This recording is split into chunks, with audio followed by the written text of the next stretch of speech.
கர்த்தருடைய நாமத்துக்கு ஸ்தோத்திரம் உண்டாவதாக. நாம் திருமணத்துக்கு முடிக்கிறதுக்கு முன்பாக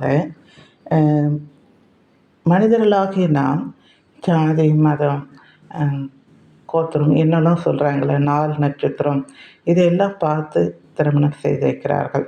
நீங்கள் இதை பார்க்குறத காட்டிலும் இது கர்த்தருக்கு உகந்தமான பிள்ளைகளா அப்படின்றத பாருங்கள். ஏன்னா ஆண்டவர் வேசி பிள்ளைகளே பிடிக்காது.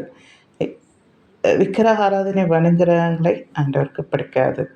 அப்புறம் குடிகாரர்கள், கொள்ளை, திருடு, பயங்கரமான துன்மார்க்கர் வழியிலே போய்கொண்டு இருக்கிறவர்களை ஆண்டவருக்கு பிடிக்காது. ஆனால் சிலர் எல்லாரும் என்ன தேர்ந்தெடுக்கிறாங்கன்னா, இந்த குடிகாரனை நம்ம மாற்றிடலாம். சிலர் சொல்லுவாங்க, எனக்கு அந்த குடி வாசனை ரொம்ப பிடிக்கும் அப்படின்வாங்க. அப்படியே பார்க்க கேட்கும்போதே ஒரு மாதிரி இருக்கும், என்ன எப்படி சொல்கிறாங்க அப்படின்ட்டு. இன்னொரு பார்த்தீங்கன்னா, அந்த விபச்சாரனை நான் திருத்தி கொண்டு வந்துடுவேன் அப்படின்னு சொல்லுவாங்க. இன்னொன்று பார்த்தீங்கன்னா, ஆண்டவருக்கு யாருக்கெல்லாம் ஐயோ அப்படின்னு சொல்லப்பட்ட லிஸ்ட்டில் குடிகாரங்களுக்கும் ஐயோன்னு சொல்லப்பட்டிருக்கு. ஆனால் அந்த குடிகாரனை கல்யாணம் பண்ணி நான் மாற்றிடுவேன் அப்படின்னு சொல்லி குடிகாரனை கல்யாணம் பண்ணணுன்னு விரும்புவாங்க. இந்த வாலிப பசங்களே, அப்புறம் பார்த்தீங்கன்னா அவனை பார்த்தா கோரமான ஒரு வில்ல மாதிரி இருக்கும். அவனை தான் ரொம்ப விரும்புவாங்க. இந்த தோற்றம் ரொம்ப அழகாக இருக்குது, இது நல்லா இருக்குது அப்படின்னு சொல்லுவாங்க. அதாவது அவனெல்லாம் மாற்ற முடியாது. துன்மார்க்கன் அழிவுக்கென்றே வைத்திருக்கிறாராம், அவனை மாற்றவே முடியாது.